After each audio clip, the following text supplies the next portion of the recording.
மச்சான் நாளைக்கு நானும் உங்க கூட வரேன்டா. தொத்து வாயண்டா. என்னடா சிரிக்கிறீங்க?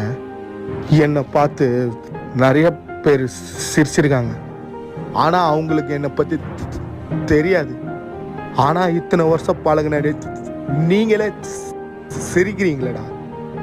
ரொம்ப கஷ்டமா இருக்குதுடா. மச்சான் டேய் சாரிடா. நான் இப்படி பிறந்ததுக்கு நான் என்னடா பண்றது? எனக்கு நிறைய பேசணும்னு ஆசைடா.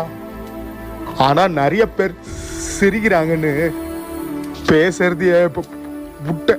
டேய் நாங்க சும்மா தானடா சொன்னோம். விடு மச்சான், பழகிருச்சு. மச்சான் விடுறா, நாளைக்கு வாடா ஒன்னா போலாம்.